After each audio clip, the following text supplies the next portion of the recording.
Fees भी पे करते हैं, हम अपने घर वालों को भी सपोर्ट करते हैं। यानी ये एज अ स्टूडेंट हम जितनी देर इधर रहते हैं ये स्ट्रगल ही स्ट्रगल होती है और कई तरह की रेस्ट्रिक्शंस जो होती हैं वो हमारे ऊपर होती है। हम डिलीवरी नहीं कर सकते, हम जस्ट 20 आवर्स काम कर सकते हैं, हम ये भी काम नहीं कर सकते, हम ऐसा भी नहीं कर सकते, हम अगर हम ऐसा करेंगे तो ऐसा होगा, ऐसा करेंगे तो ऐसा होगा। यानी लातादाद जो है वो रेस्ट्रिक्शंस होती हैं हमारे ऊपर जब हम एज अ स्टूडेंट आते हैं।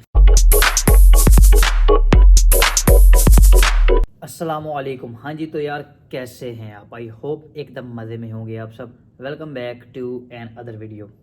अच्छा यार, आज की वीडियो मैंने सोचा कि स्टूडेंट लाइफ के ऊपर बनाई जाए कि जो हम यूके के अंदर एज अ स्टूडेंट आते हैं तो हमारी लाइफ कैसी होती है, अगर हम एज अ बैचलर आते हैं हमारी लाइफ कैसी होती है, अगर हम एज अ मास्टर्स आते हैं हमारी लाइफ कैसी होती है। मैं इन दोनों का कंपैरिजन करूँगा, एज से लेके उसके अलावा मेच्योरिटी लेवल, स्टडी, इनके क्लासेस, इनका pay rate, A to Z total जो है इनका आपस में कंपैरिजन करते हैं कि क्या क्या इनमें डिफरेंस है। पहले नंबर पे यार मैं एक दफ़ा सनी अली ई कॉमर्स का फाउंडर आपने सुना होगा, उसकी मैं बात सुन रहा था। उसने बोला था कि यार सबसे गंदी जो लाइफ है ना बाहर के कंट्रीज में, चाहे वो यूरोप हो, चाहे यूके हो, चाहे ऑस्ट्रेलिया, अमेरिका, वो स्टूडेंट की लाइफ है सबसे गंदी तरीन लाइफ। उसकी बात किसी हद तक ठीक भी है कि हम इधर एज अ स्टूडेंट आते हैं, हम इधर काम भी करते हैं, हम इधर अपनी फीस भी पे करते हैं, हम अपने घर वालों को भी सपोर्ट करते हैं। यानी ये एज अ स्टूडेंट हम जितनी देर इधर रहते हैं ये स्ट्रगल ही स्ट्रगल होती है और कई तरह की रेस्ट्रिक्शंस जो होती हैं वो हमारे ऊपर होती है। हम डिलीवरी नहीं कर सकते, हम ये फलां काम नहीं कर सकते, हम जस्ट 20 आवर्स काम कर सकते हैं, हम ये भी काम नहीं कर सकते, हम ऐसा भी नहीं कर सकते, हम अगर हम ऐसा करेंगे तो ऐसा होगा, ऐसा करेंगे तो ऐसा होगा। यानी लातादाद जो है वो रेस्ट्रिक्शंस होती हैं हमारे ऊपर जब हम एज अ स्टूडेंट आते हैं। तो उसके बाद जो है वो कुछ हद तक ठीक थी। तो मैंने सोचा कि इस पर यार एक वीडियो बनाऊं छोटी सी, इनका कंपैरिजन करूं, क्योंकि कई स्टूडेंट्स ऐसे थे कि सवालात इस तरह के होते रहे कि यार हम उधर आके किस तरह फ़ीस मैनेज करेंगे, हम बैचलर पे आ रहे हैं, मास्टर पे आ रहे हैं, किस तरह हम फ़ीस मैनेज करेंगे, उधर मुश्किलात तो नहीं होंगी, ये वो फलां फलां। मैं मल्टीपल टाइम इस पर वीडियो तो बनाता रहा हूँ, लेकिन मैं सोचा कंपैरिजन पे भी बना दूँ। तो सबसे यार पहले बात करते हैं, ये हमें ज़ाहिर बात है पता है कि जो हमारी एज के जो स्टूडेंट्स हैं, मोस्ट ऑफ द स्टूडेंट्स आते हैं इधर स्टूडेंट वीज़ा पे आते हैं, स्टडी वीज़ा पे आते हैं। जितने भी लोग हमारी एज के हैं यानी 18 से लेकर तकरीबन 25-26 तक जो है वो स्टूडेंट वीज़ा पे ही आते हैं, 80-90%। बाकी जो 10% है वो स्किल वर्कर वीज़ा पे आते हैं, लेकिन वो भी मैटर करता है, उनकी एज जो है वो थोड़ी सी ज़्यादा हो चुकी होती है। तो अगर स्टूडेंट वीज़ा पे आता है तो सारी बात है, फिर हम इसी पे बात करेंगे। तो सबसे पहले यार एज की बात करें, जो बैचलर आते हैं या जो मास्टर पे आते हैं, जो बैचलर पे आते हैं मोस्ट ऑफ द टाइम उनकी जो एज होती है वो 18 से लेकर 19 या मैक्सिमम जो जाती है वो 20 ईयर्स ओल्ड तक जाती है। सारी बात है वो इंटरमीडिएट करने के बाद डायरेक्टली अप्लाई करते हैं तो एवरेज जो है वो 17 साल की उम्र में इंटरमीडिएट हो जाता है, 12 क्लासेस कंप्लीट हो जाती हैं। उसके बाद वो अप्लाई करते हैं, 1 साल इसमें कंप्लीट प्रोसेसिंग में कर लें, 18 साल 19 साल उनकी उम्र होती है तो वो उस तरह आते हैं। इसके बाद अगर मास्टर्स की बात करें तो वो 21-22 तकरीबन ईयर ओल्ड होती है उनकी एज होती है, तो उनका मास्टर जो है वो कंप्लीट हो चुका होता है। उसके बाद जो है वो अप्लाई करते हैं तो ऑलमोस्ट उनकी जो एज होती है वो 23-24 ईयर ओल्ड हो चुकी होती है। तो इससे आप अंदाज़ा लगा लें कि जो बैचलर वाले होते हैं उनका मेच्योरिटी लेवल, अगर बात करें मेच्योरिटी लेवल उनका उतना नहीं होता, बिल्कुल मतलब वो इमेच्योर भी होते हैं। सारी बात है इंटरमीडिएट उनने तरह तरह किया होता है तो उस लेवल तक जो है इतना मेच्योरिटी लेवल नहीं होता। अगर उनकी एज ज़्यादा है, मैंने पहली बात किया कि एज के हिसाब से सारी बात है मेच्योरिटी लेवल किसी हद तक मैटर करता है। तो उनकी एज कम होती है, मेच्योरिटी लेवल भी उनका जो है वो उतना नहीं होता एज कम्पेयर टू मास्टर। अगर मास्टर की बात करें तो उनका जो मेच्योरिटी लेवल है, जो सोच है उनकी वो बहुत आगे होती है एज कम्पेयर टू बैचलर। वो उनका जो सोचने का अंदाज है वो बहुत ही मुख्तलिफ होता है। तो वो बहुत सारी ऐसी चीज़ें होती हैं जो कि जो बैचलर पे आते हैं वो उनको नहीं समझ आती है, वो नहीं समझ पाते हैं। उनका जो रिएक्शन होता है किसी भी चीज़ को लेकर उस तरह का नहीं होता जो कि एक मास्टर के स्टूडेंट का होता है, जो कि एक मेच्योर बंदे का होता है। इसके अलावा अगर यह बात करें स्टडी की, स्टडी जारी बात है मास्टर्स यूके का एक बेनिफिट है कि मास्टर इधर जो है वो 1 साल का है, लेकिन अगर बैचलर की बात करें तो बैचलर जो है वो इधर 3 ही साल का है। 3 साल आपने बैचलर पे इधर आना है।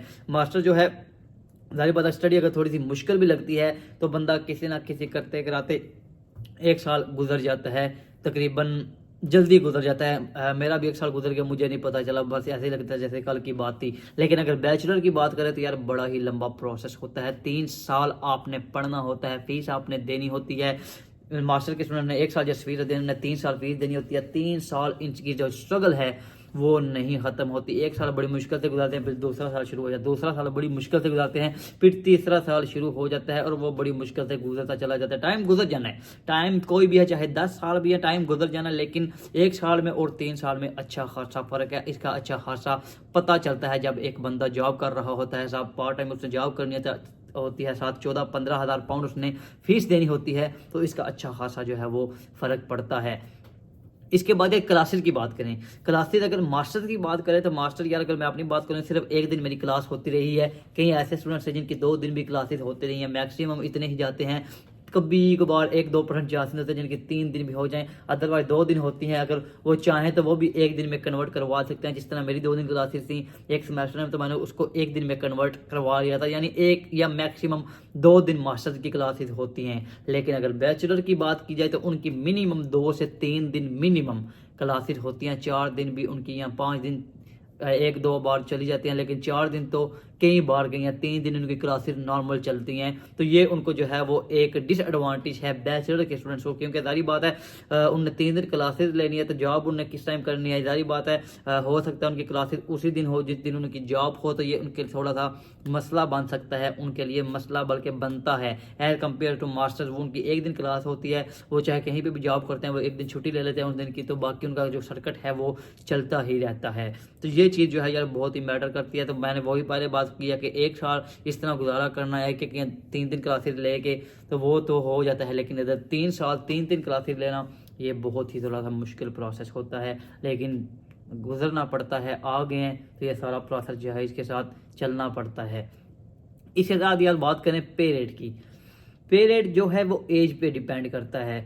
अभी तक की जो हम पे रेट ले रहे हैं, जो 22 से लेकर 23 ईयर्स ओल्ड, बल्कि 23 ईयर ओल्ड या इससे ऊपर वाले हैं, वो तो हम पे रेट ले रहे हैं 10.42। लेकिन जो इससे नीचे वाले हैं उनका 10 पॉइंट समथिंग पे रेट है, यानी अंडर 23 जो है, और 18 से 19 इससे ऊपर, यानी ये 2-3 साल हैं, इनका जो पे रेट है पे रेट भी कम है। सारी बात है जो बैचलर के स्टूडेंट्स होंगे वो इसी एज के दरमियान में होंगे, तो इनका पे रेट भी जो है वो कम होता है एज कम्पेयर टू मास्टर्स। यानी मास्टर के 1 साल की स्टडी है, उनका पे रेट भी ज़्यादा है, उनकी क्लासेस भी कम है। लेकिन अगर बैचलर की बात की जाए, उनका पे रेट भी कम है, उनकी क्लासेस भी ज़्यादा है, उनकी स्टडी भी ज़्यादा है, यानी 3 साल उनकी स्टडी है। तो ये भी एक कह लें कि डिसएडवांटेज नहीं। जो मास्टर वाले हैं, सारी बात है वो पाकिस्तान से भी मास्टर या इंडिया से जिधर से भी आ रहे हैं उधर से भी वो मास्टर्स करके आए हुए हैं। लेकिन जो बैचलर वाले हैं तो उनने सिर्फ इंटरमीडिएट किया, 4 साल पहले ही मास्टर वाले से आ गए हैं, तो फिर डिसएडवांटेज शायद इसको नहीं कहा जा सकता। लेकिन सारी बात है एज पे मैटर करता है। जितनी एज पे जो है वो उनका PSW ख़त्म हो चुका होगा मास्टर्स वालों का, जो बैचलर वाले होंगे उनकी अभी स्टडी कंप्लीट होगी, ये 3 साल उनको ये मिलेंगे। इसके बाद जो है उनको 2 साल PSW के मिलेंगे, यानी मेच्योर होने तक जो मास्टर वाले हैं उनकी एज जाने तक उनका 5 साल का एक्सपीरियंस हो चुका होगा बैचलर वालों का, और वो कह लें कि ज़्यादा चीज़ें सीख चुके होंगे एज कम्पेयर टू मास्टर्स। सारी बात है एज आपकी जितनी मर्जी हो, अगर मेरी एज जो है वो 25 है, एक 20 साल का लड़का है, तो जिस फील्ड में उसका जो है वो तजर्बा ज़्यादा है, जिस चीज़ में उसने टाइम ज़्यादा गुजारा है, मैंने जिसमें कम गुजारा, सारी बात है तजर्बा उसका ज़्यादा होगा। तो इसलिए जो बैचलर वाले होते हैं उनका जो तजर्बा है वो थोड़ा सा ज़्यादा हो जाता है एज कम्पेयर टू मास्टर। लेकिन किसी हद तक वो एक लेवल पे भी आ जाते हैं, यानी मेच्योरिटी लेवल को भी लेके सारा कुछ लेके एक किस्म के एक लेवल तक आ जाते हैं। तो ऐसा इतना नहीं होता मास्टर वालों का, लेकिन बैचलर वालों का थोड़ा सा मुश्किल है, इम्तहान होता है उनके लिए एक किस्म का। लेकिन उनको साथ इसके साथ कंप्रोमाइज़ करना पड़ता है, इसको साथ लेके चलना पड़ता है, क्योंकि इसके अलावा कोई दूसरा ऑप्शन उनके पास होता नहीं है। सारी बात अभी तो वीज़ा स्विच का भी ऑप्शन बिल्कुल ख़त्म हो चुका है, वीज़ा स्विच करवा ही नहीं सकते। तो जो भी आ रहे हैं बैचलर पे या मास्टर पे, मास्टर वाले की चलो ठीक है गुजारा हो जाएगा, लेकिन बैचलर वाले जो आ रहे हैं अपने आप को मेंटली तौर पे बिल्कुल प्रिपेयर करके आएँ। आपने इधर आना है तो आपने 3 साल कम से कम स्टडी करनी ही करनी है, इसके अलावा आपके पास कोई चारा नहीं है। तो यार यही एक छोटी सी वीडियो मैंने सोचा कि इस पर एक वीडियो बनाऊं, ताकि जो आने वाले स्टूडेंट्स हैं वो मेंटली तौर पे अपने आप को प्रिपेयर कर ले इन चीज़ों के लिए जो कि मैंने आपको बताई हैं। तो यार उम्मीद करता हूँ वीडियो थोड़ी सी हेल्पफुल रहेगी। वीडियो अच्छी लगे वीडियो को लाइक लाजमी कीजिएगा, चैनल पर नए हैं तो यार चैनल को सब्सक्राइब करना मत भूलें। इंशाल्लाह मिलेंगे नई वीडियो के साथ, तब तक के लिए अल्लाह हाफिज़।